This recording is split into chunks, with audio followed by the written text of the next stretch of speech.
Hello.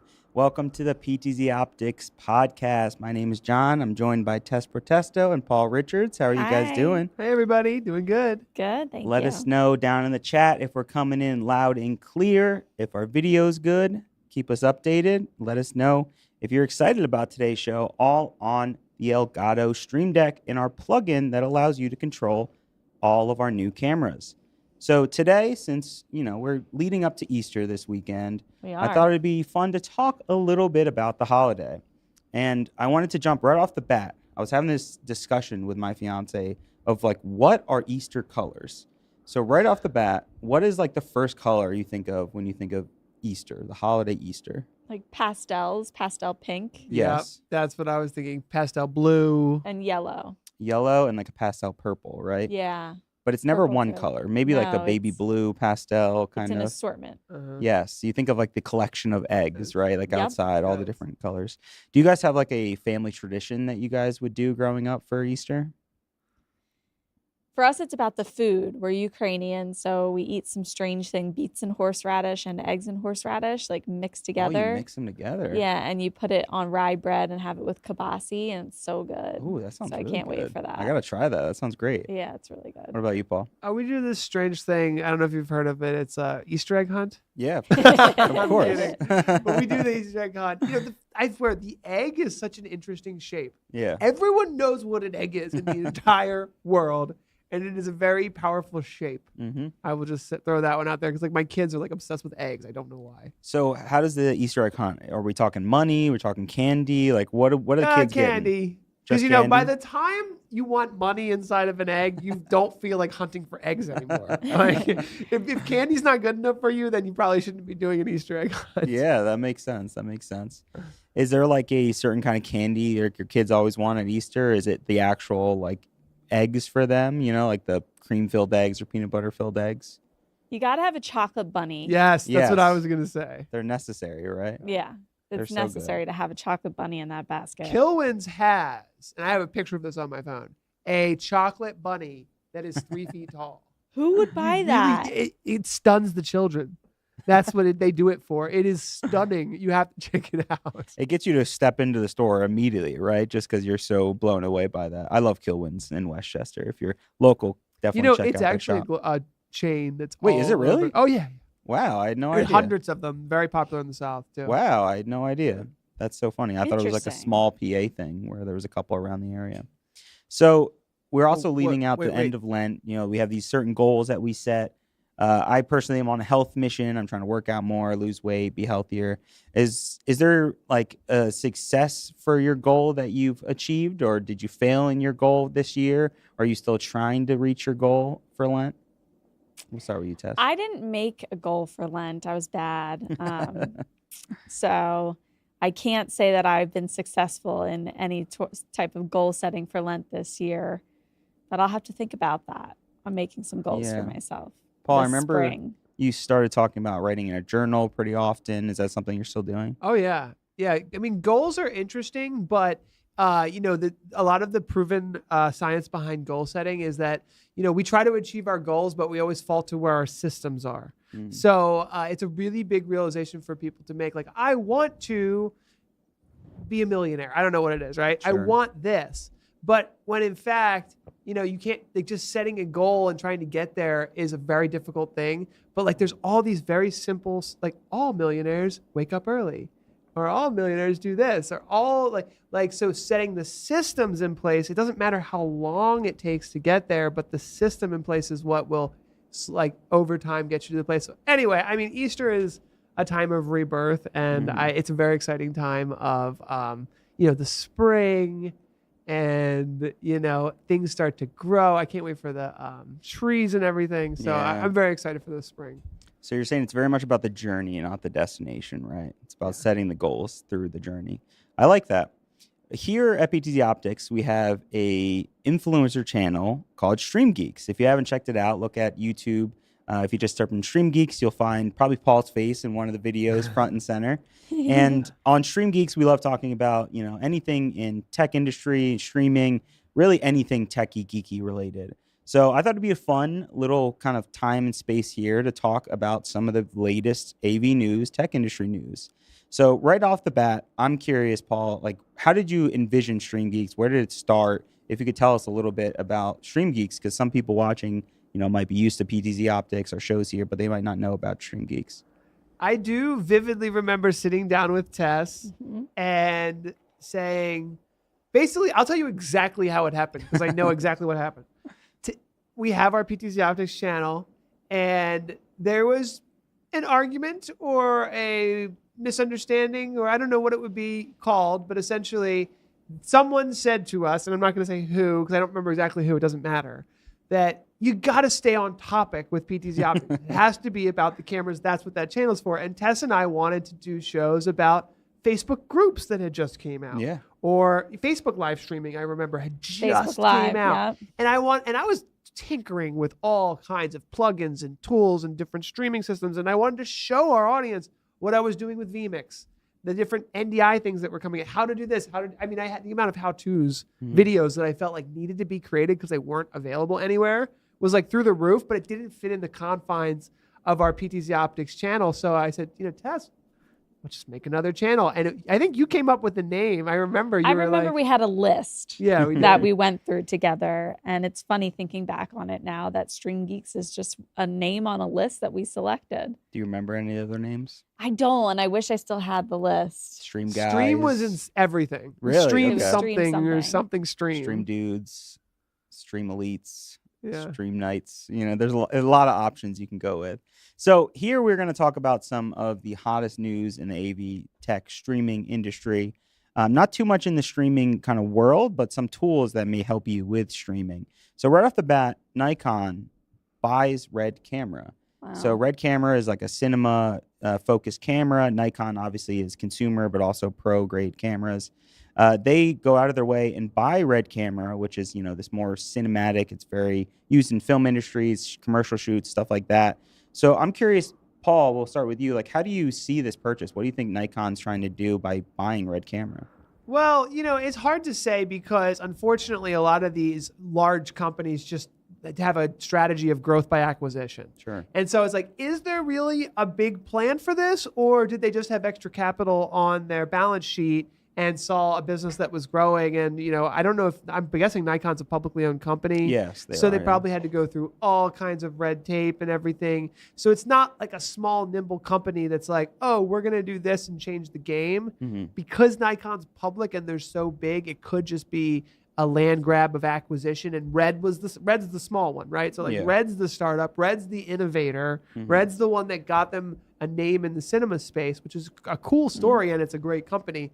What I know from Red, as far as like more than just what you see on their website, is Red was always a disruptor. And at NAB, I don't know if you remember this, Tess, at NAB, Red would come and they were so different.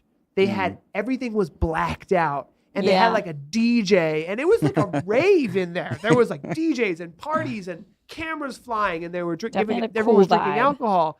And then I remember, I don't know who the CEO was, but it got so out of control that the CEO was like, we're never going to NAB again. Wow. Now, I don't know if they're going back this year. I'd be interested. I'm going to check right now. Wow. But they stopped going for years after that. Somebody was just going wild over there. I'm going to see if they're going to be at NAB this year. I mean, won't it just be Nikon? It might, like they'll be at Nikon's booth because we know Nikon will be there. And what I will say too is I've seen a lot of acquisitions go bad, and I don't want to pick on anyone, but there's been some acquisitions where you're like, oh, this is interesting. What's going to happen? And then like a couple years later, they're like, yeah, we're shutting that whole business down. We just cherry picked all the best things. Wow. Now, I don't think they're going to kill Red. No. But literally, it's such a popular camera. I'm not even going to throw names, but like I've seen acquisitions and I'm like, why did you buy this great company and then bury them and hide them? Right. I think people are concerned about that. Nikon already came out and said, quote, there's going to be no changes forthcoming. That's what they always say. They always say that right at the very beginning. So maybe it's going to be Red Camera the rest of the year, and then maybe we're seeing Nikon's version of Red Cameras coming down the line. I've asked some of my friends and some people that use varying different cameras, Canons and Sonys, and those are the usual brands that you hear when it's talking about the pro-consumer market for video. It's usually Canon, you think of Blackmagic, you think of these other brands, but Nikon is usually that still photography camera. Yeah. Right. You never hear a lot of people using it as like a video camera on sets or anything really. It's usually focused on that. So I guess they're trying to expand into that video market and expand larger. Are they going to be at NAB this year? Wow. And Not I'm even telling Nikon? you, they used to have a huge booth. It was like a humongous booth, humongous party. Now all they have is a meeting room.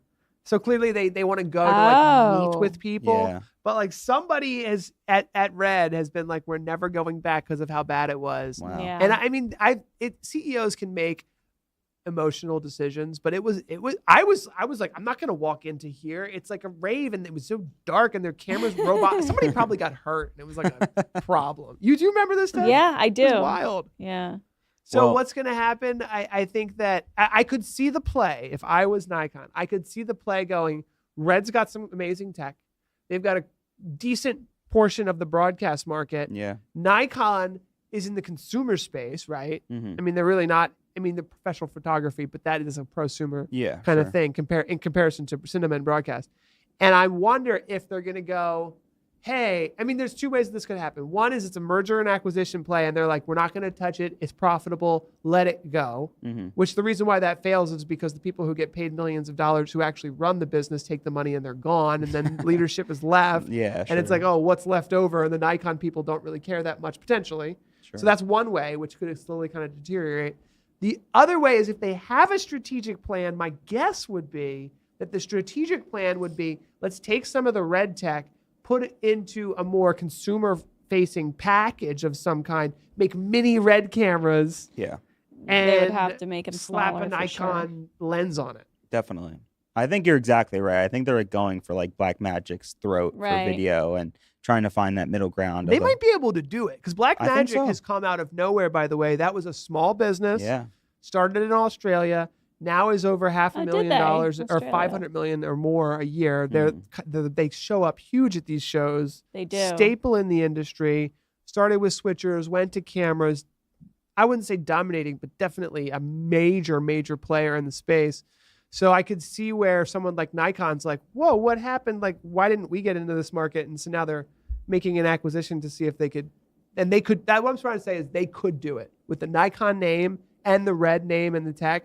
It seems like if they did the right thing, they could. You're exactly right. They would go after Blackmagic. Yeah. I could totally see that happening. So Nikon, they're not going to have a booth at NAB, but you know who will have a booth at NAB? PTZOptics. You can head to booth SL 2099. Nikon does have.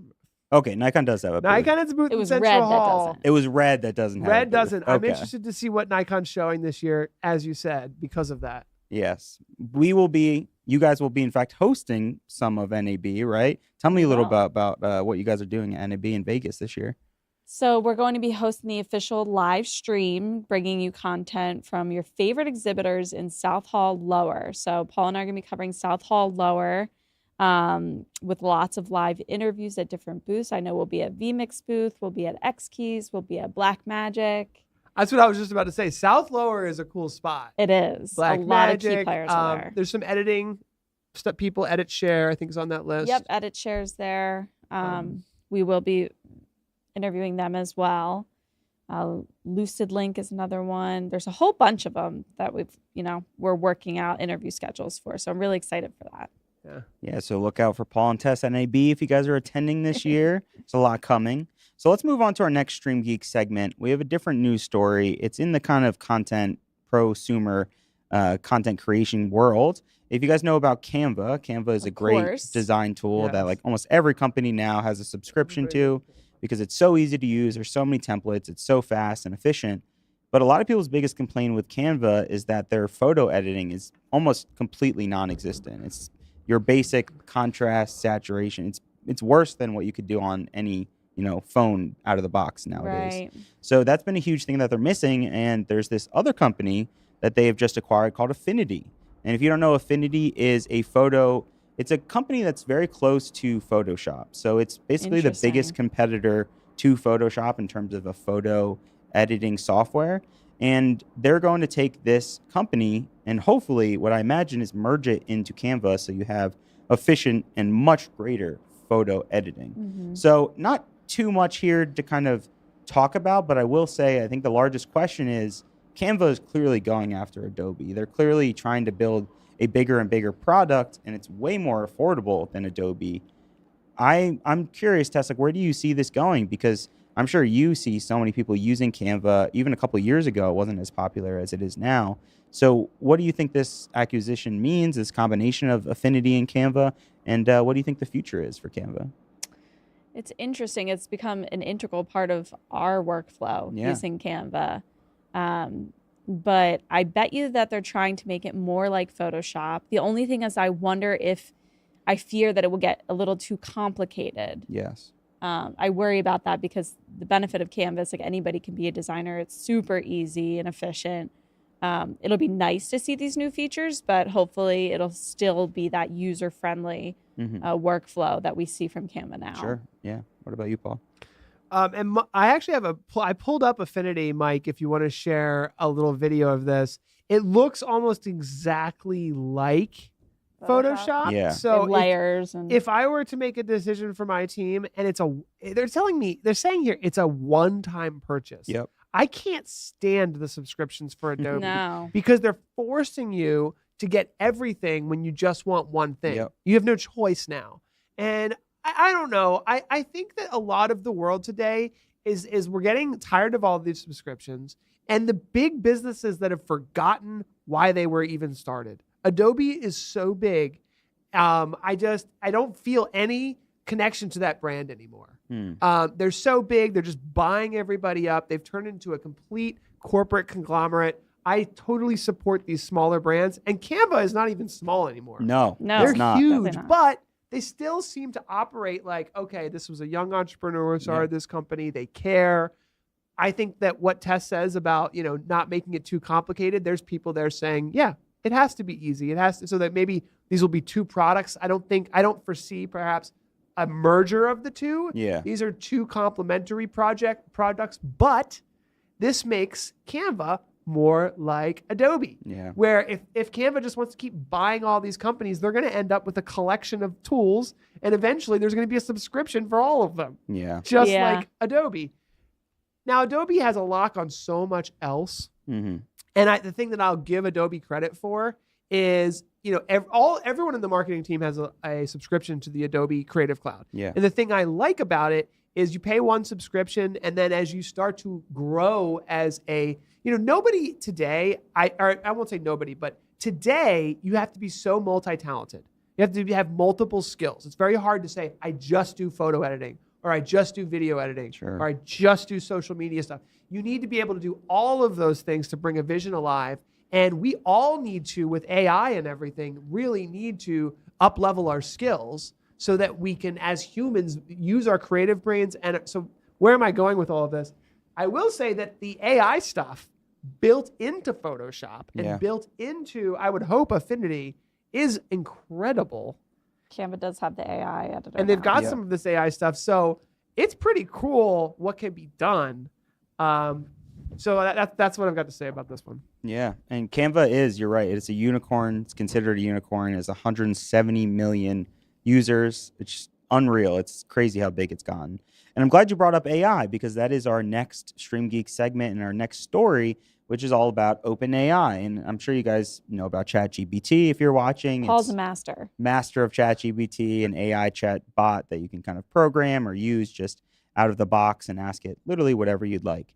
But some of you guys might not know is that the next product is called Sora, S-O-R-A, and that is going to be their video AI component of OpenAI. A lot of people have been really excited about this. They announced this like right at the very beginning of the year. There hasn't been a release date, but what we've recently seen is that OpenAI is going out and meeting with executives, production companies, different directors in the industry, and not only that, they're allowing them to already use this tool. So you're seeing commercials go online. You're seeing videos of demonstrations of people using this. So one, OpenAI seemed to be a company that's kind of open to everyone. Anyone can join it and use these tools. So I've seen a pushback on them going directly to these high-tier companies, the executives, because it's kind of taking the control out of everyday users' hands. So I'm curious. Obviously, this is larger. It's about Hollywood. It's about movie making. But how could you see this working in like the streaming industry or the camera industry? I even have thought about vmix. Like, what if there is a chat bot for Sora in vmix that you could create B-roll like There while probably will be. yeah, while you're using vmix, you could just create B-roll essentially, right? Artificial B-roll? Artificial B-roll. But when you look at some of the footage from Sora, it's photorealistic. Like, you wouldn't even know some of these videos are fake at all. So, Paul, I'll start with you. Like, where do you see this going with OpenAI Sora? Well, it's worth looking backwards 1 year real quick when we talk about all this AI stuff. ChatGPT is a year and a half or something like that, like, or just about a year. Mm-hmm. Am I correct in saying that? Because Yeah, I like think March, so. it was like March of last year I when think people so, started yeah. finding out. Mhm. So it's like we're 1 year in. Yeah. Okay. And I read a really interesting article about the change in jobs that have been coming out here. A lot less writers, Yeah. right? Because it's writing like crazy. So like jobs are being displaced today. But what jumped out on the page for me was 40% more video production jobs being posted. And the reason why is because of ChatGPT is having an effect. What is the effect? It's probably telling people, hey, if you want to grow your business, if you want to do this, if you want to do that, make a video about it, and then people will find out about it. It's the most effective way to do it. So it's literally telling millions of people to start videos. Now, the live streaming and video production industry, the broadcast industry that we're a part of, is a little bit unique in the sense that, you know, editing companies and video production companies, you know, video production are going to be affected by this. Yeah. But true live production is about human things, right? It's a worship service. It is even if it's esports, it's people playing. We're not going to watch we will never watch computers playing other computers, computer games. You know what I'm saying? There's always going to be a human element, meaning there'll always be need for real cameras, real production crews. Sure. Like, we're not going to watch robots wrestle each other. I mean, that would actually be kind of fun. Maybe. And so I'm not saying it won't happen, but it's not going to be There's robot like wars already. but like in the United States and the whole world, there's tens of thousands of wrestling matches going on because the people and their families and the communities and like, so like, it's not going to take away a lot from the live production industry. Like when you say, I want to make B-roll for a live event, I think that's a stretch. I don't think it's not going to happen. I think it will happen. Mm-hmm. But I think the jobs that should be worried about their jobs being impacted are the Hollywood people, the people who are making post-production where they don't mind hitting 10 times to regenerate it until it gets right. Yeah. But in live, you don't have time to be like, oh, it's not right. I can't mix this weird thing in. Sure, yeah. But it might get to that point. But still, I think what we're going to see in the short term, right, in the 1 year since ChatGPT, video production jobs are skyrocketing. Mm-hmm. What we're going to see in the 3 to 5 years is hard to say because it's so far out. But I think we're going to see a continued surge for video. Now, when that happens, and sorry for taking up all the time here, there's going to be a lot of freaking noise in the video space. And you're going to be like, is that made by AI? Is that real? And I think there will be a knee-jerk reaction to people saying, I want authentic. I want to know that the whole production I'm watching is real people. And that's where live streaming will come in even more important. Wow. I think because you're right. you know it's real. Yeah. There's going to be like watermarks, right? Saying like made with human hands and things that it's going to become more and more about, you know, whether this is used with AI or not. Form. Yeah. Or a lost art form, right? So we're almost done with the podcast here. Since we are going to be at NAB in Vegas from April 13th to April 17th, I thought it'd be a nice way to wrap up our little PTZOptics podcast by asking you guys your favorite moment or memory from NAB. Now, I think, Tess, I asked you this already, so you might have something off the top of your head, but what was your favorite moment or memory? I forget what year it was, but the year that we were on the big stage. I thought you might say that. That was my favorite part. I just loved being an anchor and having the inner ear monitor and communicating with them, getting my makeup professionally done. I think it was 2018, 2019. Those were good years. Yeah, that was a lot of fun. That's probably my best memory of the show itself. And it was one of my first years there too. And I was like wide-eyed and just in awe of everything that the show had to offer. Yeah, it was me this year at New York. I was like, this is insane, so much. What about you, Paul? I think I'd have to say like the same thing. Like going from like the first year ever, not knowing anything, getting better and better, and then suddenly it just happened to where Tess and I got this opportunity to be on the main stage, and it's like suddenly we're like getting our makeup done, and it's like, okay, you're going live. And at the end of the day, that's just one moment and didn't make a massive impact in our careers in any way, shape, or form. It wasn't like, because I could go back to like, oh, I met this person and it changed our career. And that happens more. So it's like not that, but I don't remember every person that I met. It's actually in aggregate, the going to it every year for 10 years now that has made the big difference in our careers. We might not even be here, potentially. Yeah. I don't know. So but the smallest thing, yes, is watching Tess. And then I remember Mike was there. He has video of all of this, and we're getting our makeup on and going to the stage. That still sticks in my mind as like, it was just kind of surreal because we were like, whoa, we went from like a small little live stream in like Downingtown, Pennsylvania, in this when we were little still in nook the old of a conference office. room that was not professional. Our We were audio not sounded used horrible. to that type of production level. So I still remember That was pretty special. Well, we all look forward to you guys hosting. We can't wait to see you guys at NAB. And for those watching at home, let us know what you're most excited about this year at NAB. And stay tuned because we're talking about the Elgato Stream Deck and how you can now control your PTZOptics camera with your Stream Deck at home. Stay tuned. We'll be back.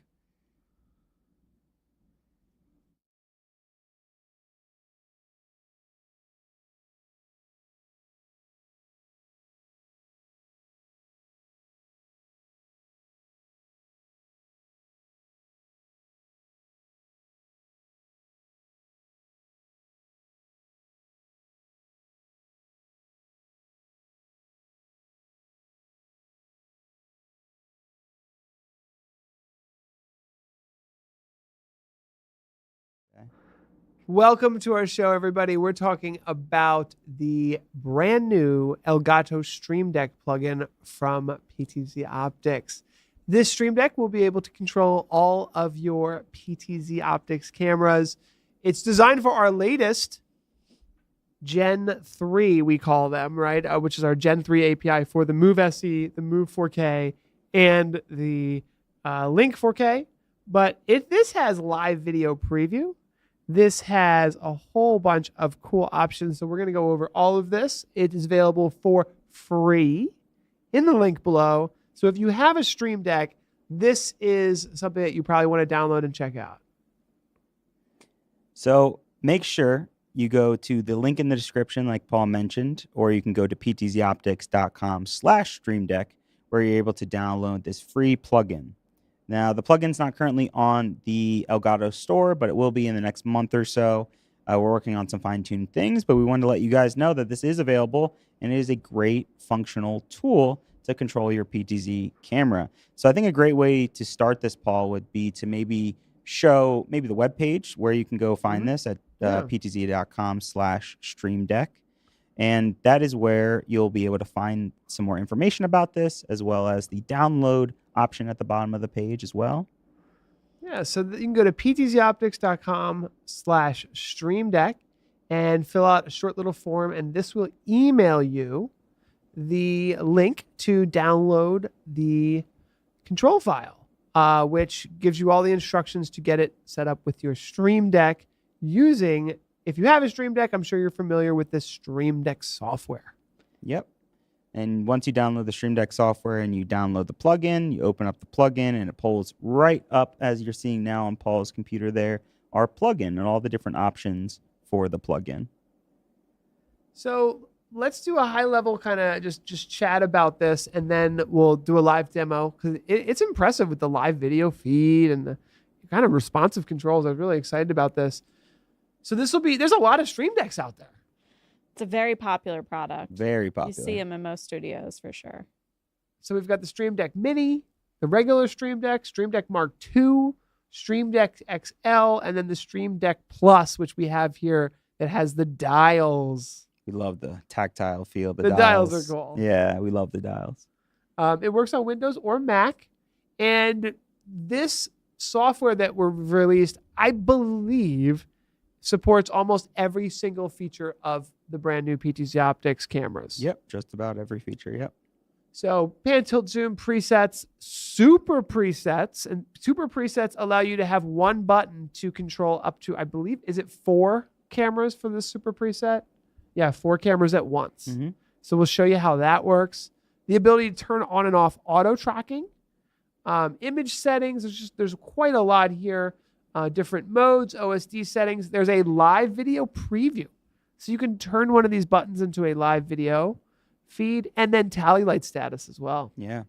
I think how many people have probably lost their IR remotes for their PTZ At cameras? some point. A for lot, sure. right? And a lot of those Definitely. people probably have a Stream Deck. So think about that, how easy it is now to control your on-screen menu from your Stream Deck if you can't find your IR remote. The dials have their own special options. So with the dials, this is really focus is a fun one. We were just talking about Yeah. how satisfying it is to Yeah.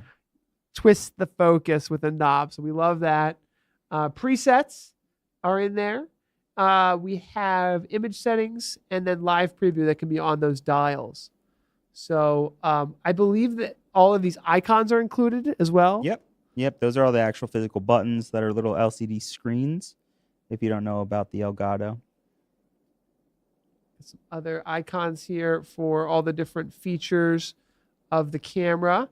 Auto tracking being a big one, calling presets, OSD menu, super presets are shown in this. It should probably have 4 cameras. Yeah, to show all 4, yeah. That's okay though. So this is the setup here. Now. Do we have?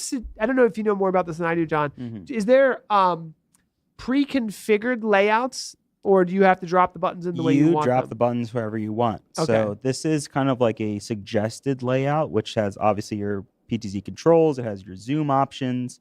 I believe that is like a forward page button at the lower right-hand corner because you can set up multiple pages. So essentially, as soon as you hit that, it'll take you to another page. You could even have all of your cameras listed. You could even enable auto tracking, snap focus as well. A lot of people want just a physical button to just snap focus, or as Paul mentioned, you could even use the dials as well to pan, tilt, and zoom, or even focus. Yeah. It's super easy to drag and drop them. It's so simple. Oh, look at this one. So this is an interesting layout for color correction where you've got the live video feed. Now, I'm going to be honest. If you're doing color correction, I don't know if a 1 inch by 1 inch little button is the screen that you want. Yeah, no, I don't. I think you're right, but I think it's more so, hey, this page is for this camera. I know that, and then Yes. I can go to the wider screen. Well, and I'd love to know what the audience thinks on layouts and what the ideal layouts are, because as soon as I saw this, I was like, okay, if I had the Stream Deck XL, which Mike does have over there, and I had a lot of buttons, I could see camera 1 being a column, maybe the tally light status, live video, switching capabilities integrated with vmix or OBS. So it is kind of a custom thing, I think. Yeah, absolutely. It gives you, as the creator, complete control of however you like. And as you see in this image here, you could have live previews of every single one of your cameras. That's nice. You'll see images of them, so they're not going to be in full motion. They're not like exactly meant for a live preview, but it's a great preview to see exactly which camera you have access to and control. And Mike, thanks for bringing up that question from Emmanuel about the companion version. I'm very confident, I'm not 100% sure, but I believe Alex, our engineer who developed this, is in the chat and he's looking for questions. And he's looking to improve it for suggestions. So Emmanuel Francis is asking if there's a chance for a companion version in the near future. And what I'll say is there is a companion plugin now. Currently available, yeah. That's currently available. I don't think it has everything that this does. So that's an interesting, perhaps, next project for Alex to move on to if we have a lot of customers who might want that. So if you want it, let your voice be heard. And for those who don't know, a companion app would just be like a companion to your camera to maybe stream. So what else would you use that? There's a Stream Deck alternative called BitFocus Companion. And it is very similar to the Stream Deck. Okay. But allows you to build it into, you can use a Stream Deck with it. But it basically allows you to use X-Keys, Stream Deck, anything you want. And it has a lot better support than Elgato for like more Pro AV, like projectors and different devices that you might want to control. Okay. Yeah. So like Paul mentioned, Alex is here. He's definitely taking everything in consideration. If you have any suggestions, anything at all, let us know. And this is the iOS app, which if you want to pay for, it gives you 64 buttons on an iPad. Yeah. So 6 free. It works on iOS devices, so you can use this on your phone. It works in the same similar way. You connect the software on your computer. As soon as you do that, the software needs to be on the same network as your phone or your tablet, your iPad. And then as soon as they're connected, you can drag and drop just like you can on your Stream Deck. It's really fluid. It's really simple. And like Paul mentioned, you get 6 keys for free with the iOS version. If you want more, you got to go through their own app store and pay for that. But it's a great tool for anyone. Even if you don't have a Stream Deck, you can download their Stream Deck app for free, have 6 buttons right away. The plugin is free right in our description. You can use that instantly right now today with your camera and start messing around with it on your phone right now as we speak. So, Paul, do you want to show off a little bit of the controls there in front of you? Yeah, let's jump into it. I'm going to go ahead and start playing around with this now. And again, our engineers are here to listen to your suggestions. So if you have ideas throughout this, throw them at us. We want to make this better. It's in beta, technically, but you can access it today. All right, so the first thing I'll do is bring up the software. And let's make sure we get this centered in. And in the software here, you can see I've just got 2 pages set up. So page 1, we've got our home, our up, down, left, right, pan, tilt, zoom. Now this is the dial version, so the Stream Deck Plus. Yep. So you'll see in the upper right-hand corner there's options for keys, and then there's options for dials. Ah, yes. Those are the 2 options for what you can add from our plugin. And you'll see on the right side the PTZOptics logo with a P there. That is our plugin. That's all the features of the camera as he's showing. And then there's the dial option as well. So you can only drag these onto the dials. Yep. And you can only drag the keys onto the keys. Exactly. Got it.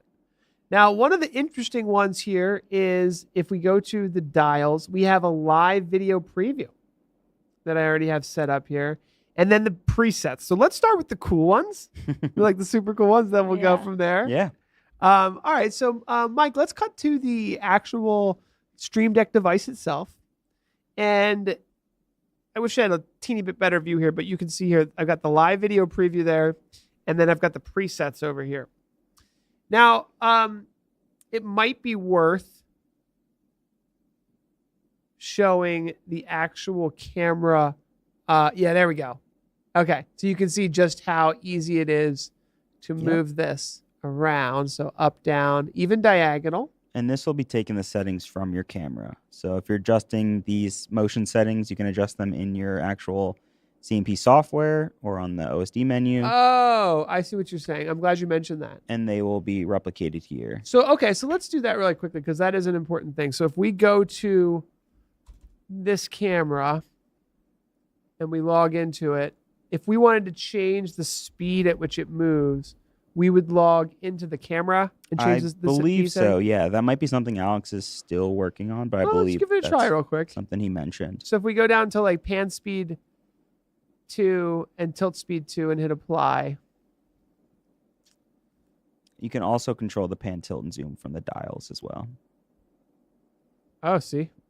Actually, it kind of feels like the same.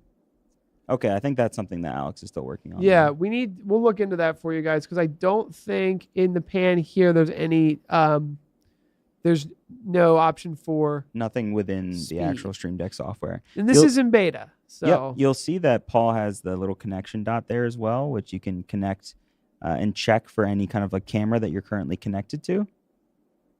James is asking, can the wheels control the focus? They can. Yeah. Let's do it. All right. I like this. We want you guys to control the audience to direct where we go. So let's do that next. You want to turn the camera back to us? Maybe it might be easier. Let's turn it to you guys. And didn't you put something on the table for me to?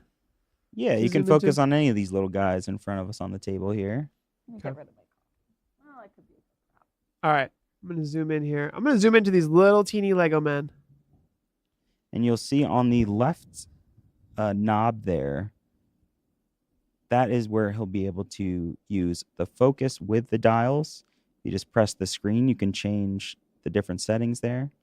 Now I've got focus. And he's using that knob to adjust focus entirely. And it's an interesting feeling for those who haven't really used like a tactile feel of a knob to focus, Mm-hmm. it's so different because like none of our cameras, Satisfying, it's right? so satisfying. It's such a different feel. It's such a tactile feel. So I loved like film cameras growing up and digital photography, and feeling like the changing of the lens for focusing is so satisfying. And that's something you never really get with PTZ cameras until today when we released our Stream Deck plugin. Yeah, this is great. Now, and if you tap the screen, now this dial is actually, the same dial is now doing pan. Exactly. So that's a lot more, I don't know how to describe it. A lot, because essentially the knob is clicking. You feel each individual click. Uh-huh. So it's a little more of like a tiny adjustment when you use the dials. When you're using the overall keys, you can see it's a lot more what you're used to, maybe using a joystick or using our CMP software.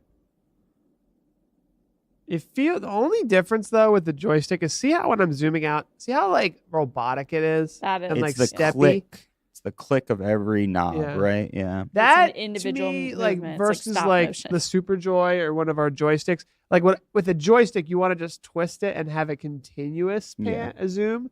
So that's the one. It seems like just if I had best of both worlds, I'd have a joystick, and then this is just for those like teeny tiny adjustments. Yep. You Yeah, just want to go up a little. great for like adjusting little. before a show.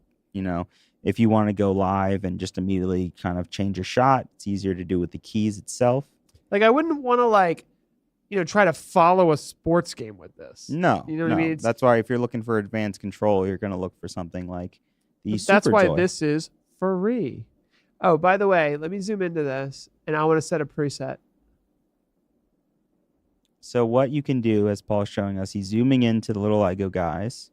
Now, if you scroll through the preset menu there and go to a new preset, Oh, And- this is hard for me to do so that people can see this. yeah, but because you can't block it off. you can see that different images as I twist this dial. I don't know if Mike, you can zoom in a little more on this area right here, but as I twist this dial, the images are changing.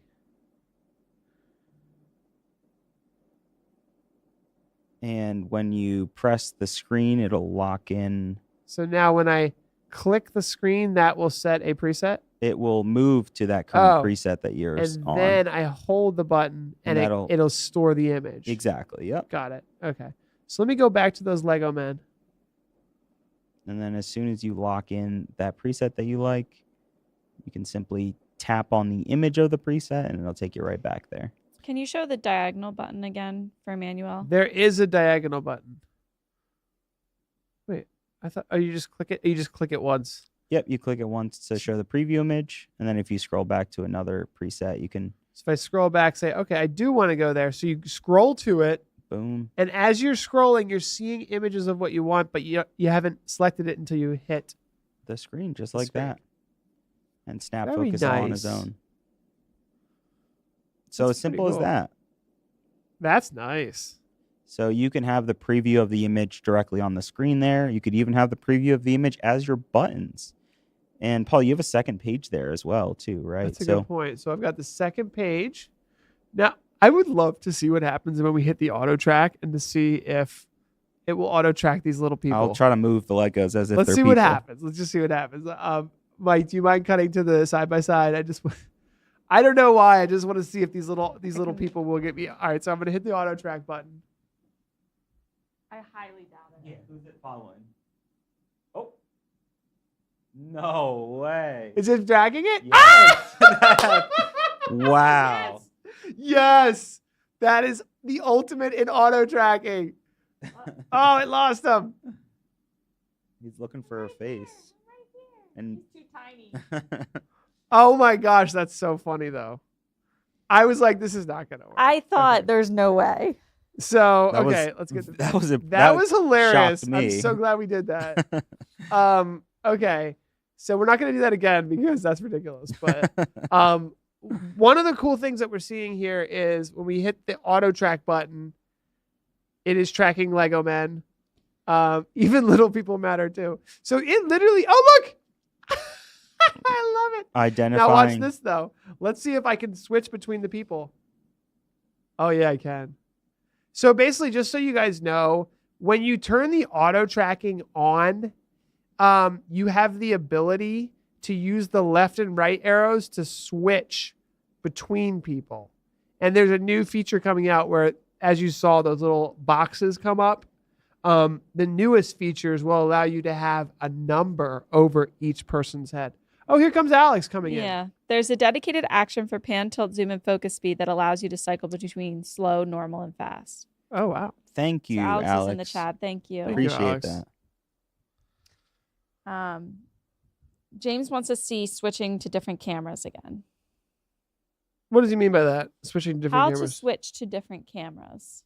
So is- Oh, okay, in the mhm, software. in the software Probably would itself, be good. yeah. Okay, so let's say, all right, first of all, let's show in the software, basically a page, right? So this page right here is set up for this camera, okay? So every time we have a button, it is set to this camera, which is 192.168.21.59. That's the IP address of this camera. So each of these buttons corresponds to the action with the IP address of that camera. So if we were to set a page 3 up for a new camera, we would go down here and we would pick, now where's the, I guess it would be pan, tilt, zoom, right? Yep. And so you'd have one for up, and then you'd have one for, now this one would be up left, right? Yep. And if you're at home watching, you can easily copy and paste these as well. So if you control C nice. and then control V, you can copy and paste the buttons as well. And then you can just adjust each one if you'd like. Oh, which would be good if you change the IP address, Yeah, for the exact camera you want. which Yep. I'm not going to do because I don't know which camera to go to and I don't want to start messing around with Mike's cameras, but we're explaining the process. Yeah, exactly. So you'll be able to control each individual camera that way as well. So you could either create whole pages like Paul is showing you now to get dedicated to individual cameras. You could put the preview image of each individual camera there on the buttons as well. You could even do it so that you can control the camera and have the preview image on the screen there below the control panel. So you're saying that like right here, we could put like a live video feed. Yep. And then you could even have like the green tally light just to show if you're live or in preview as well. Which I like. I do like that. And so basically it will show green if the camera is in preview and red if the camera is live. I believe so. Yes. It's I showing believe- green right now, so that means Mike must have it in preview. Can you take it out of preview, Mike, and so we can just test to see if this is working? I don't know if it's going to correlate with vmix entirely. I'm trying to think of how this would work in my mind here. I think it would because vmix is using NDI. But I don't know. I don't know exactly how the tally lights work with this. I think it might be green when you're on, red when you're off. So I think this is just telling you that this camera is enabled and it's live, and it would red if it's disabled. Alex, let me know in the comments if that is true and proper. I believe that is the case.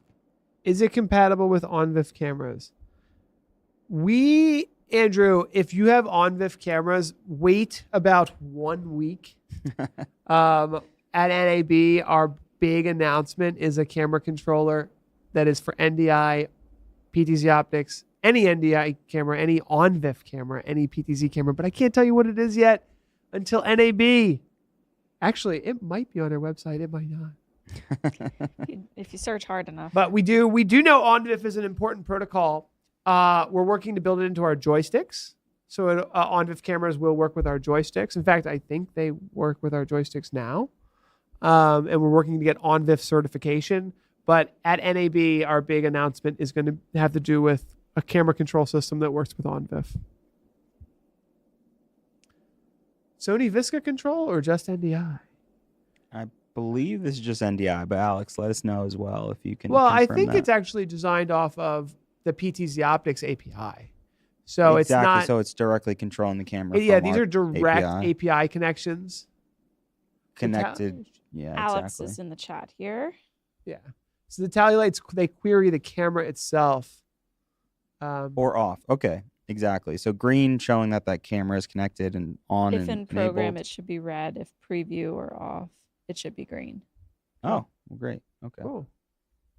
Which we can also change that too if you rather have it the opposite way. If you rather have green for preview or go live, like we said, we're taking all and any suggestions. This is still ongoing, and we can adjust this as we go. Yeah, being in beta is a good thing because we can still make changes, make updates, listen to our customers. It's really important to us that we do that. These are direct API connections, so no Visca commands for now. Yeah. Thank you, Although, Alex. if you're using BitFocus Companion, you certainly can use Visca. I'm sure, I 100% know there's just a regular Visca plugin for that. I don't know if there is for Elgato. It is our intention to have this plugin available on the Elgato store. Yep. It's just not there yet. So if you download it at PTZOptics.com/StreamDeck, you can get it today. Let's see. What else is there to go let us over know if with you guys have any this? questions, anything out. Paul, what about the modes? Do you want to show them like the different modes and yeah. options? So a lot of people use our cameras. Maybe they're inverted. Maybe they want to use some of our special modes that we have within our camera as well.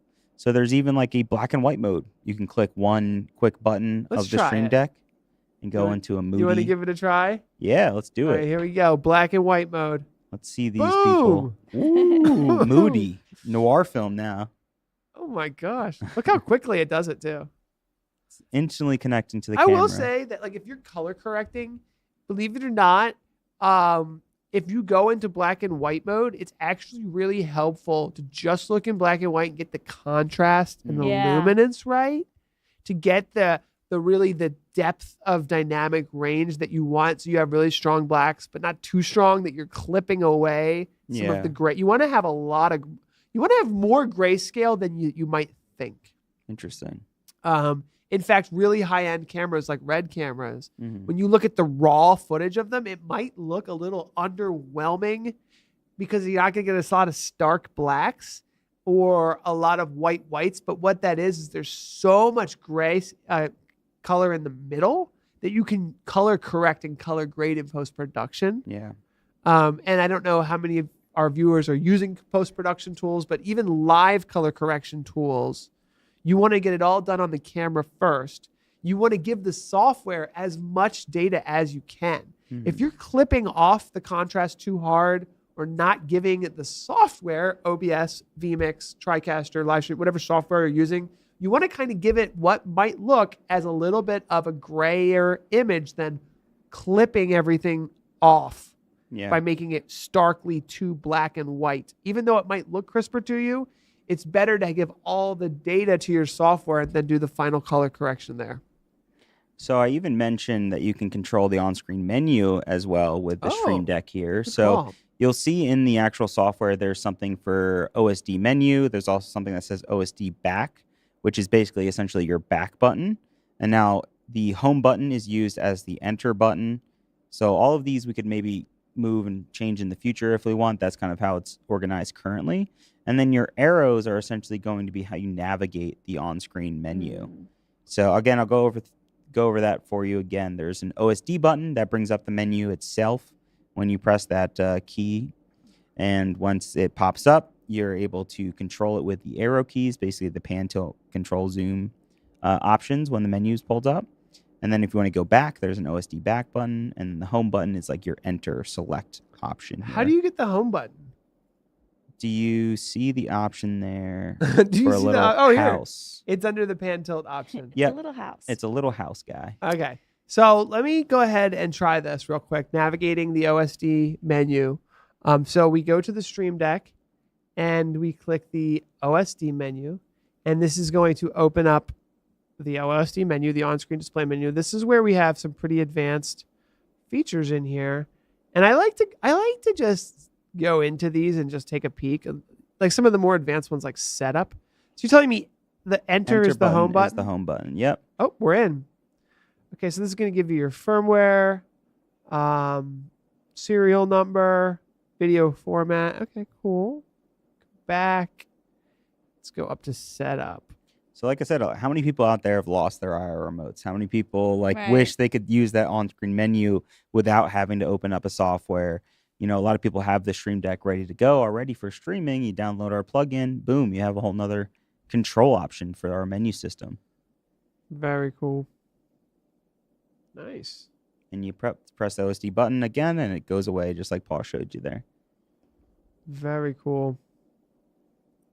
So you could build the whole page out just for controlling the OSD menu. You could build it out for controlling a whole fleet of cameras for one camera. You have a lot of options here when it comes to the Stream Deck plugin. Emmanuel's asking what cameras we're using for our production. And I really think we should try to address that at the beginning of every show. vmix does it in such a good way where it's like, this is what we're using for today's show. I'm controlling a Move SE with the Stream Deck. So everything with the Lego Men and this. But most of our cameras in our studio are Move 4K. Yeah. All around. Different lens size as well to get a varying option. You have a Studio Pro right in front of your face here, recording you right there. And yeah, we have a whole assortment, all PTZOptics cameras.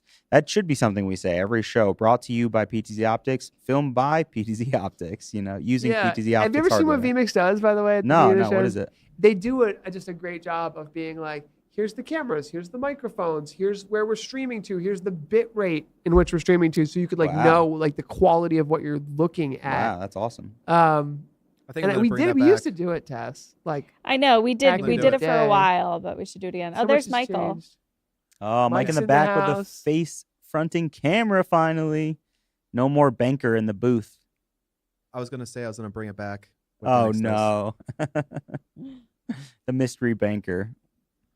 So if you guys have a Stream Deck, let us know in the comments. I'd love to know, and give a like for this stream if you want us to continue to build Elgato Stream Deck plugins or companion plugins like this, because we're interested to know your feedback. And if you're watching this on demand later, you can leave a comment in the video below.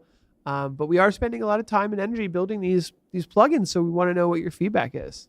So we've been showing the Stream Deck Plus. There's obviously the Stream Deck XL, which is like the larger, more buttons, no dials or anything like that. You might have seen all the different supported devices, and you might have even seen the Stream Deck pedal, which is a really funny device. It looks like a little drum pedal, a little guitar pedal you might use that allows you to click 3 different buttons on a small little pedal. So you could even use this device on that as well. One could be for zooming, one could be for zooming out, one could be for snap focus. So even as like a solo producer, you could use a pedal or something that's on the floor, and you could control your camera that way as well. So there's so many options. This is such a flexible software. If you use Stream Deck, and don't forget, the iOS app is free. It allows 6 buttons, and you can use that right now without buying any sort of hardware like the Stream Decks. So we're getting a question that I'd like to tackle, which is about, James is asking about, is there an easy way to get all the white balances on the cameras synced? And so I'm going to go ahead and build a little Stream Deck plugin to show something that we glossed over, which is the image settings. Sure. Option here. So in the image settings area, when you drop it in, there's a whole bunch of options for what this could be. And so I'm just going to show here. Right now I've got add luminance, subtract luminance, add saturation, subtract saturation. I've got an add contrast. I'm going to put another one to subtract contrast. And then there's hue, red grain, blue grain, stuff like that. So let's switch this one up. And to switch them, there's like just this option at the bottom. Add hue, remove hue. And then let's just take a peek at these together. I noticed, though, that there is no white balance option in here. So you will have, I believe we call it red grain and green grain. Red, is that what red we call and it? blue gain. Red and blue gain. Yes, Sorry, we that's have the that. word I'm looking for. There's a separate white balance feature on the cameras that we could maybe add in if there's a lot of demand for this. Check the dials. But let's... Which is a dial Oh, option, the that's why. dials. Thank you, Mike. Appreciate that. Let's check the dials. And what do we have in the dials? Image settings. There you go. And what image settings are in there? Oh, Mike, you got me excited. Uh-oh. So in terms of here, your question, image settings. Yep, that's where it is. Sorry. Go ahead. you can cycle through that. But in terms of the question, syncing all the cameras together, that's not quite possible. But as Paul was hinting at, soon in the future, very soon, announcements coming where you'll be able to do the ability to sync and color correct with all your cameras. So Yeah, I mean, and let's be honest here. The Stream Deck is not going to solve every problem that our customers have. We've really been working hard on a brand new software that's going to come out at NAB that is generally going to solve a lot of these problems. Oh, here's Alex. White balance and exposure controls are forthcoming in the weeks for this plugin. Thank you, Alex. In development. Any plans for Loupedeck? Ooh, That's a good Loupedeck. question. That's something we can consider, definitely. Alex is here. He's the man in charge who programmed this. So gracious that he's able to do this, and he's taking all your feedback. So bring it in, comment, let your friends, let your family know. Stream Deck, PTZOptics, Bring Elgato. it to Easter on Sunday. Yeah, bring your Stream Deck to your grandmother's house this Easter and show her the new plugin that we have. We are getting a lot of requests for BitFocus companion support. Mhm. So that does seem like a really good option for taking what Alex has built here and trying to get it into BitFocus companion, because what we're doing right now with this is a direct plugin, direct integration with Elgato. Mhm. But with companion, you could almost imagine it as a similar software system, but very much open. It's open source. And hundreds, if not thousands, of different manufacturers and part numbers. And PTZOptics is in there, but it hasn't been updated for a while. And this might be a good time to take everything that Alex has learned and put it into the companion. I don't know, but obviously people are asking for it. Absolutely. James is asking, can you have more than one Stream Deck controlling the same camera at the same time? His idea is that more key Stream Deck could do the image settings while doing zoom and such on the Stream Deck. I think box. the answer to that is most likely yes, because it's not like doing a direct connection. That's like, it's not like, I try to, a good way to explain this. It's not like a tunnel that can't be broken. It's like an instant burst. So you're like, hey, move a little, and it moves a little. Hey, do this a little, it does a little. So the commands just get sent, and the camera can process a lot of commands really fast. So if like two people are doing the commands at the same time, it doesn't matter, because like it's like microseconds that it can process things. If I'm wrong on that, Alex can let me know in the chat, but I'm pretty sure you'd be safe with like a couple people using Stream Decks on the same camera. It's a good question, because I wonder if you were to control movements at the same time, what would Movements happen? would You know, conflict. yeah, because Yeah. you're canceling each other out. But maybe doing something like adjusting the gain, changing some minor things like contrast, exposure, you could probably do at the same time as moving. But that's a great question. If you have multiple cameras or multiple Stream Decks, that's a great thing to try out.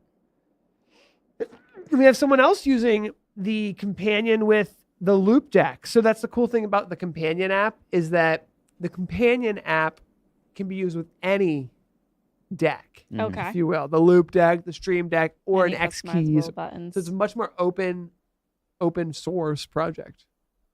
Interesting. It sounds like a lot of our customers are using that. So thank you for chiming in, Sunil, for chiming in, because we want to know these kinds of things. Now, if you want more advanced control, Paul, is there like a device we might offer that allows you to further provide control to your cameras? That's a great question. In fact, the SuperJoy that I have in front of me here is probably the most advanced PTZ camera controller that we offer. If we want to take a quick peek at this, from a PTZ control perspective, like I was showing, the dials especially are a little clunky, a little robotic. Whereas with this joystick, when you pan and you tilt, it is like it's called a ramp essentially. So a little tilt will go slowly, and then you go faster and faster as you move. Also, the buttons on here. So there's a button on top for auto tracking on and off, the custom buttons for doing the super presets, and HDMI output so that you can see 1080p video of exactly the camera you're using. This is purpose built for camera control. So you've got your dials for your zooming and your focusing. You've got your presets. This is going to have, I don't even think that a Stream Deck XL would have enough buttons or the physical layout to do what the SuperJoy is doing here. What's the button for the top of the joystick on the SuperJoy? There's a few buttons up there. Which one? Yeah, so I wonder if he's talking about this button on the top of Oh. the joystick, Mhm. which this button here, what this does, if we go into, let's go into the SuperJoy. So the SuperJoy is a unique device. And what I mean by that is it has an actual IP address. So it's powered over Ethernet. It's connected to our network. It doesn't need to be USB connected to a computer. You can put this 1,000 feet away from a computer or the cameras you're using as long as it's on the same network. Now, Mike, when I log into, got to zoom out here. When I log into the SuperJoy, there's a whole bunch of options that the SuperJoy has that are quite interesting. One of them being the ability to add cameras, okay? And you can see here, to answer one of the questions that came up, we can do Visca, we can do Panasonic, we can do OnVIF, and we can do NDI. So a lot of different options here for camera control. The other thing that, they were asking about the joystick button. The joystick button can have a couple different things here, but one is it can be any HTTP API command. So James says he loves his SuperJoy. It really is the best joystick available for PTZ control. And just to be able to kind of toggle from, really, it has like some Stream Deck-like features. Yeah. Where we've got the custom buttons. So you can program these buttons to do whatever you want. And I think the Stream Deck might have this, but I'm not 100% sure. But you have this toggle button. So the first time you press the button, it can do a command to turn something on. Mhm. The second time, it turns it off. I wonder if the Stream Deck has that type of toggle functionality. For auto tracking, you would say it's kind of that. It toggle did. The auto tracking functionality. did toggle on and Yeah. off. So something like that. I mean, but really, when you're comparing the two, it's Stream Deck. Our plugin is for our cameras. If you have a wide range of cameras that you use, you're not going to want to use just a Stream Deck that controls one camera, Yeah. right?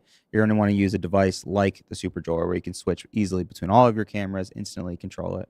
So you'll have a lot more versatility when it comes to the SuperJoy. Yeah, and especially if you're trying to like track a human Mhm. or like on stage, like a Mhm. pastor or a presenter or something more intense like a sports thing where Mhm. you need to be able to slow down quickly, go quick. Where the Stream Deck, these buttons are a little bit more robotic than a physical joystick. So it depends on your use case, right? Mhm. But if there's a lot of action in what you're doing, you will quickly realize why the joysticks are kind of recommended for more demanding applications. And you But said still, Stream Deck's good. that top button is for snap focus, or can you customize that top button on the joystick? The top button could definitely be for snap focus, and that's a really good one. I think there is already a snap focus button on this joystick, but maybe I'm wrong. Actually, maybe not. I've heard that's a really great way people have been using it because it's just you zooming, panning, immediately, boom, you want to snap that focus instantly, not wait for anything. So it's got a hard metal infrastructure there, or a case. So it's whereas the Stream Deck is plastic and probably wouldn't take a bunch of like I wouldn't take it on the road with me. One fall, I doubt that thing would. Yeah, I mean survive. it's all plastic, right? We got acrylic plastic that can dent and crack pretty easily. The screen, it's not. This is meant to be at your desk and never remove it from your desk, Yeah, which is exactly. fine. It's great for that. The build quality is obviously not quite the same. Whereas with the SuperJoy, we're talking about this could go on the road. This could be you probably could have this for 10 years, Yeah. or more. So Output video directly from the SuperJoy as well, yeah. which is rare for controllers. So I'm glad we did that little comparison. I hope that a lot of you out there get a ton of. James is saying that the autofocus button on the SuperJoy does create a Instant snap focus. focus. Instant focus. Yep. The 3 buttons on the left of the SuperJoy, plus the 2 additional knobs for zoom and control, are super cool. Yeah, they are. They really are. You got all your focus, so you can lock focus, unlock focus, autofocus, snap focus, and then actually have a dial just to adjust focus. I wonder what camera I'm adjusting right now. I think it's the one next to me. That one. No? Yeah, it's this guy right next to me, I think. Who's the person? It's Paul. There we go. So yeah, this is good. So I can take control of this. So this gives you an idea of like the difference. So like it's much easier to say, okay, I'm gonna control this and zoom into here and go into the camera. Like that's a much smoother experience than the Stream Deck, but still. Because like, for example, this has a 360 degrees of radius. Yeah. Whereas with the Stream Deck, we're limited to like up, down, left, right. And then we have the angles. Sure. But if you're even going to attempt to try to do something more cinematic or something camera movements on camera, it's a little boring to be like just straight left and right. Yeah. It's something maybe you set up a shot, then switch to it when you're using the Stream Deck. SuperJoy, you could be moving the shot as you switch to it. It's that cinematic. So James said he broke his SuperJoy. He broke the SuperJoy stick off. We have a repair center here in the United States. So here in Pennsylvania, our team is able to repair the joysticks. They are under warranty for the cameras are 5-year warranty. I think the joysticks are 2. But anything under warranty, they'll fix. And if it's broken completely, they may be able to repair it for if it was dropped and that's not covered by the warranty, they could just try to repair it for you at a fee. So they're really nice about it. Reach out to them and at support@PTZOptics.com. Thank you, Mike. Or Tess. All right. Any other questions we have here? Don't forget, we're going to be at NAB in April from the 13th to the 17th. You'll see Tess and Paul walking around, chatting up all the booths. But get your final questions in about the Elgato, about the SuperJoy while we have you here. Let us know. All right. Thanks, everybody. It's been a lot of fun. We really appreciate you joining us. And we'll see you at the end. Oh, I should mention, for those watching, we have a Customer Appreciation Day. April 24th. We've been in business for 10 years, so 10 years of excellence. So we want to celebrate by a customer appreciation event. We'll be sharing the links to all that on social. Someone will be able to win a Move SE camera and a SuperJoy. So to celebrate, another special announcement coming very soon on the Move SE. So we'll see you guys soon. Thank you, guys. Thanks, Take care. See you next time. Bye. Bye. Oh.